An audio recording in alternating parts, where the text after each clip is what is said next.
There he is, king of the contrarians. Oh, you're back. Again. Well, I was just dropping by to stop your propaganda. What propaganda? I know what your next video is gonna be on. I can smell it. That's probably the vodka you're smelling. No. I can smell that you're gonna try to make a positive video on Stalker 2. Well, guess what? I didn't play it, because I saw a guy's video on it instead. It's a buggy mess. Checkmate. What you should do is make a video on that new Fortnite season instead. Now that's a video I'd watch. I'm gonna kill you one day, you know that? Stalker 2 Heart of Chernobyl was my most anticipated game of 2024. The game would have come out sooner, but I guess fire and tanks can be an understandable setback. I was delayed. Anyways, yeah, I enjoy the Stalker games. Well, I mean, enjoy is a strong word to use here. Let's just say I've accepted my inner masochist. The original trilogy offered a specific kind of first-person shooter that I didn't know I liked. Stalker doesn't have a crazy sandbox like Halo. It isn't fast like Doom or casual like COD. It's deliberately slow, confusing, and of course, unfairly hard. What I loved about it was that all of its obtuse elements came together to build a uniquely strange and isolating atmosphere. It fully convinced me that the Zone was a world that couldn't be understood. It couldn't care about what the humans were fighting each other for, or how it shamelessly disrespected my corpse. The game was able to, at times, make a first-person shooter feel horrifying. That's an accomplishment that at least deserves some recognition. How the hell do you turn a first-person shooter into an atmospheric horror game? That's like trying to turn Super Mario into a war documentary. Every time he saw those shells, all he could think of was... But I genuinely mean it when I say that they're really unique experiences, and I'd still urge any first-person shooter fan to try them out at least once. Of course you would. Fucking contrarian.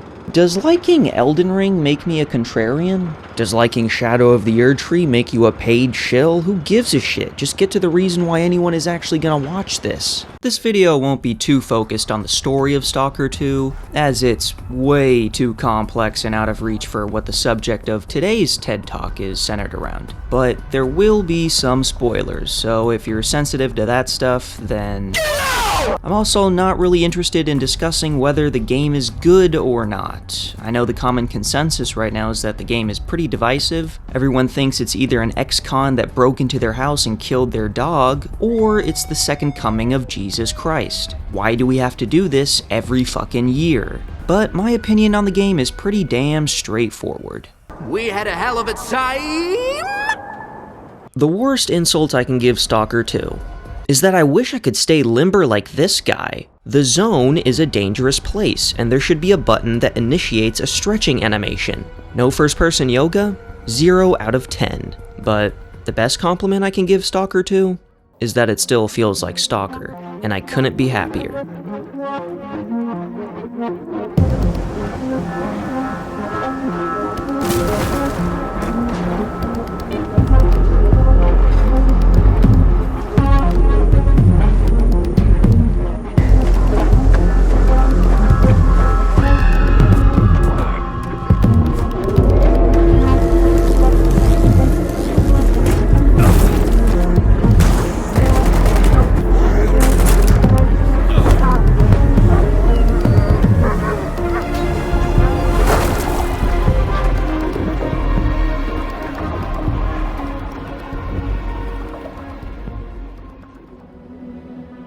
My biggest fear going into Stalker 2 was that its delicate identity would become lost within the modern trends of the gaming industry. Basically, I was scared that Stalker 2 would end up being no different than the shit Ubisoft pumps out nowadays. Open world, easy as shit, crafting, hand-holdy, yada yada my last video. The only difference being the depressing texture pack installed. What's up with all the death and despair around here? Shot by loneliness, died in an anomaly, thrown off a cliff. Torn apart by dogs. When was the last time you got laid, Faust? When Stalker 2 was delayed a few months ago, I got nervous. I started to seriously have doubts in my head, asking the question, is this gonna be any good? And more importantly, is this still gonna feel like Stalker? Is the atmosphere, the thing that makes Stalker special, going to still hit the same? But it's been out for a few months now, and oh man, have I been playing the hell out of it.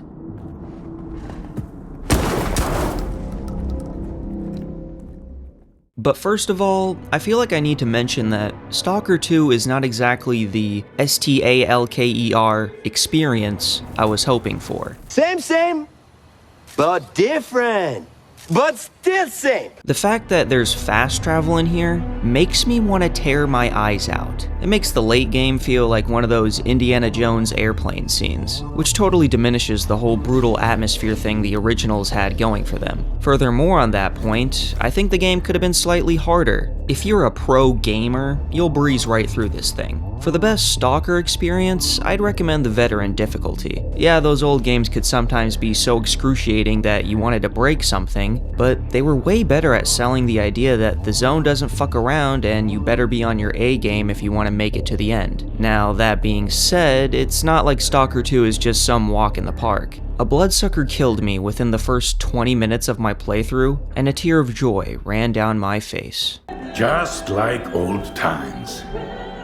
Stalker 2, like usual, doesn't pull its punches. The amount of times I've died so far is proof of that. How embarrassing. Everything you love to hate from those old games are back and are more enraging than ever. Enemies can see you from way further away. The little rat things feel harder to hit. Surprise, motherfucker. And the actual rats will now travel in fucking armies. Bloodsuckers aren't just noticeably uglier, they're also faster. Lighter, meaner, wilder. If chimeras seemed cute in the original, they definitely make the cut now. And by make the cut, I mean they'll cut your fucking body in half, right after. I'll be brief on the small details because I know people don't really care about the blood, sweat, and vodka that goes into them, but the sound design, music, and lighting are top notch. The ambient sound effects that'll occasionally play underground drive me insane. The music that plays while you wander around the zone perfectly strikes that alien and otherworldly vibe. The lighting is... just look at this fucking doorway. Tell me you weren't shitting yourself in fear while looking at this doorway.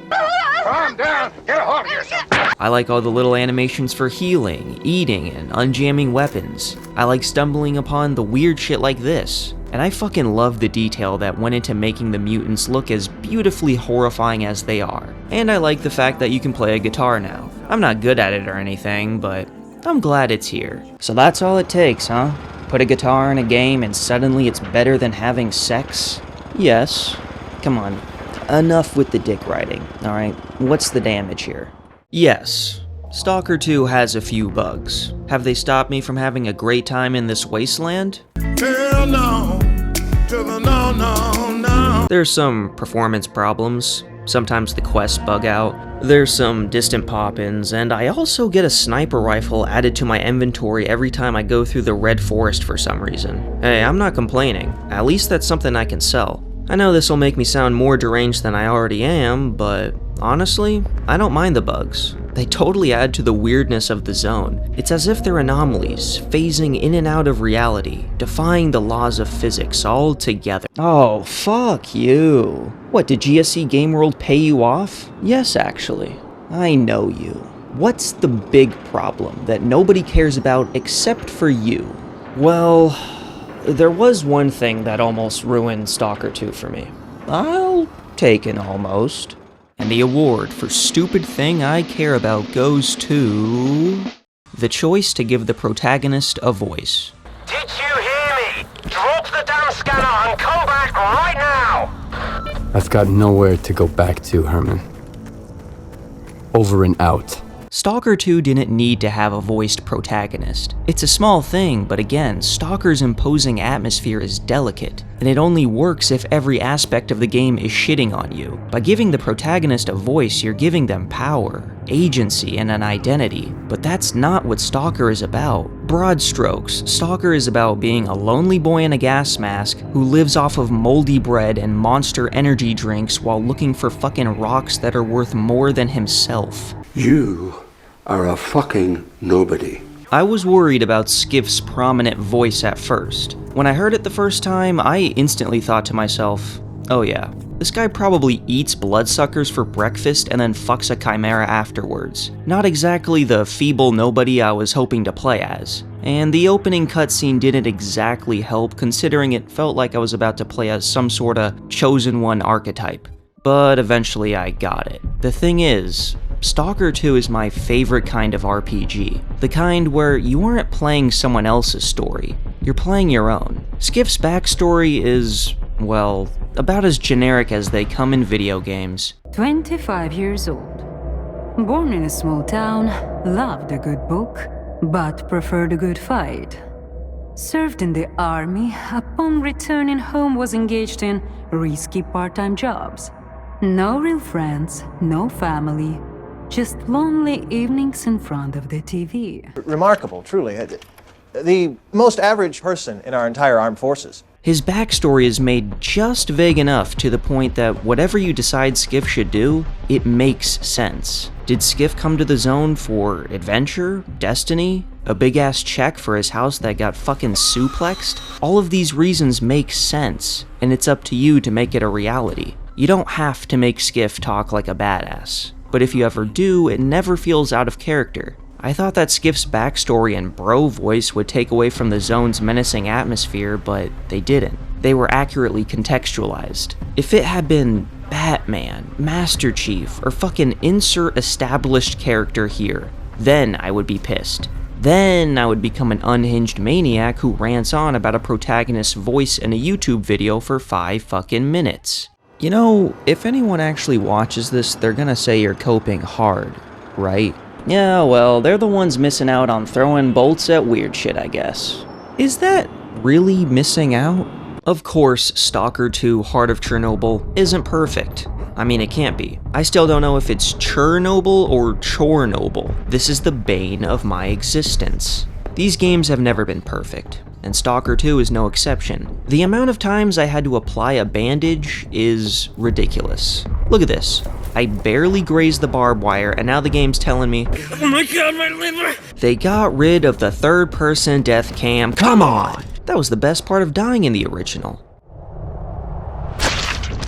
Jesus Christ! And what the hell happened to the guy at the bar who always told me to get lost? I miss that guy. I will remember you. Get out of here, Stalker. But small and big problems aside, I'm serious when I say Stalker 2 might be one of my favorite games I've played in a while. It's challenging, rewarding, and fun as shit. But most importantly, it satisfied a particular taste I'd been craving for, and that taste is feeling small in a larger-than-life world that could care less about how small you really are. Stalker's DNA has returned for the modern age, and it fucking works. Those moments underground still make my cheeks clench. Those gunfights still feel like they could easily go wrong at any second. Those times when you briefly sit by the fire still feel so tender because of knowing how bullshit the rest of this game is. What I'm more than happy to be finally saying is, Stalker 2 is a worthy installment in the series, and it lives up to the name. It lives up to the ass rape difficulty. It lives up to the weirdness and confusion, and it fully lives up to the atmosphere. Because the zone still feels like a world that doesn't just tell you it's dangerous. It doesn't just show you. It completely makes you feel it.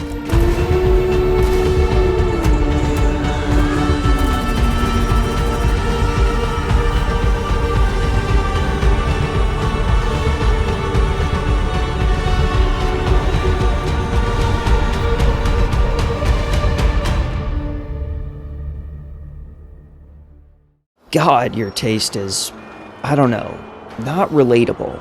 Speaking of bad taste, what's with the vodka? I still don't get it. It goes hand in hand when talking about Stalker.